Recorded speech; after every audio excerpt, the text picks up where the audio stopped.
Global happenings today. We communicate, we analyze global news. Stay tuned. Hello, beautiful people. Welcome back to Global Happenings Today YouTube channel. The one of the lead lawyers of Peter Obi's case and Labour Party's case on him retrieving his mandate have decided to give Nigerians courage and told Nigerians exactly what he has in store for Peter Obi and how he's mandated by conscience and by his antecedent and his upbringing to get back the mandate. Don't forget this same senior advocate of Nigeria's son, I'm talking about Ikpeazu, have actually had something similar done for same Peter Obi, where he was able to recover back Peter Obi's mandate. You're going to find out exactly what is in his past really that makes him almost indefeatable when it comes to the issue of reclaiming mandate. He's got an antecedent of that. Before we go to the news proper, kindly subscribe to our channel by clicking on the right subscribe button beside it.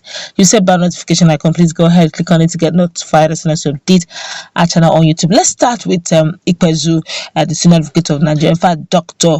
Onyechi Ikpeazu. Well, according to Dr. Onyechi Ikpeazu, senior advocate of Nigeria's son, he actually revealed how his life as a legal luminary and his successes in election cases were shaped by his late father, George Chuba Ikpeazu.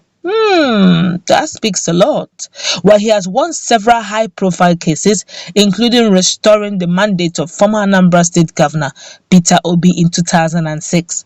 Ikpeazu also represented Osun State Governor Ademola Adeleke and ensured the recent restoration of his victory by the Supreme Court. However, he assured Peter Obi that the mandate will be fully recovered and the position of the president will be given to him. Born in 1959 to the late George Chuba Ikpeazu, the senior attorney said in an interview that his Abuja office watching his father spend 3 days in his office without coming out instilled in him a do-it-yourself attitude and self-discipline. He said his father would do his best, including selling key assets to study law abroad. You have to know Chuba Ikpeazu. He was called to bar and was a self-made man. Mbonom, bribe. Let's continue. He had to go to school, get out, work, and even and earn some money to be able to go back to school every year. So he continued. Eventually, he went to the school of dispensary and had a pharmacy, and that's where he got the idea of going to law school. He had to sell all the items he had, but he couldn't. But he had two cousins, Obi and Akunobi, who were good and got sent because they were very close to my father. After he sold his items, he still lacked the money, so his cousins, gave him the rest of the money he needed for the trip, and he went out to study law. Out of nowhere, the son of nobody, he became rich and eventually earned his master's in LLB, that's Bachelor of Laws. Returned to Nigeria and began practicing law in 1946. Ikpeazu said his father became Queen's Counsel, that's the equivalent of Senior Advocate of Nigeria, through hard work and maintained the highest standard when he became a judge. He was co-opted as a judge because their group received a commitment that they would go to the Supreme Court. This was the group of Dr. Alexander and F. Williams. They were appointed judges of the Supreme Court of the Federal Capital Territory of Lagos then. Ikpeazu added, growing up under his dad's roof taught me discipline in so many ways. He worked and led by example. He worked very hard. He would lock himself in the chambers and stay there for 3 days, and now he would come out and clearly tired and so on. He taught me discipline. Learn how to work, set goals and make sure you achieve them. Ikpeazu added, saying he's currently doing his best to honor his late father's exploit and legacy. Discussing the legal profession and the type of law graduates that are produced at the Nigerian Law School, Ikpeazu, who teaches regularly, said the institution upholds the highest ethics and the standard they profess and teach should suffice to guide all attorneys as they enter.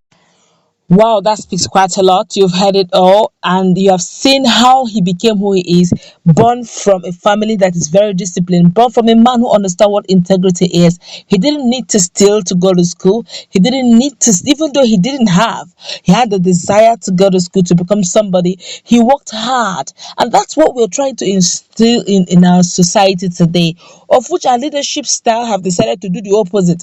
Just fairly recently, we were discussing with some young dudes out there and young lads, and what they said broke my heart. They said, "Look, if what we are doing, we keep saying that Peter Obi is a straightforward man, and my father taught me that integrity pays to be straightforward. Give it time, and, you will locate your kind, you will be seen at the top, and all that and all that."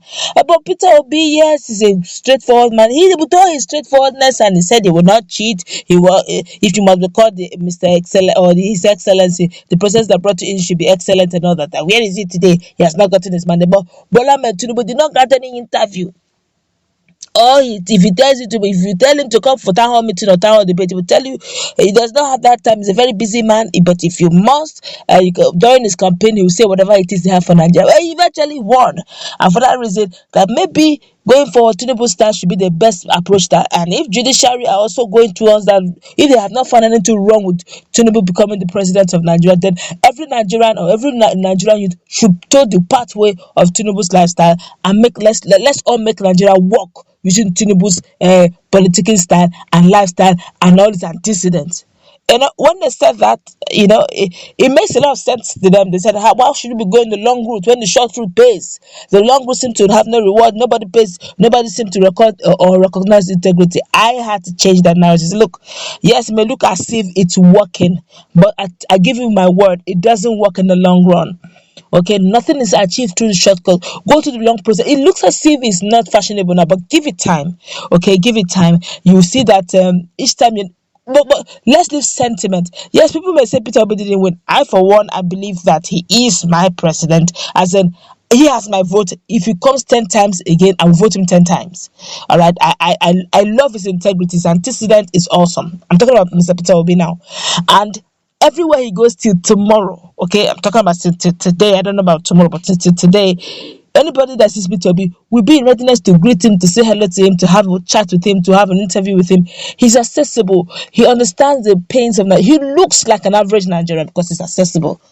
But you can't say that of whoever, Bola Tinubu and the president-elect and all that. They seem not to be accessible. You can't sit to see them. Even to have an interview with them is almost like a Herculean task of some sort.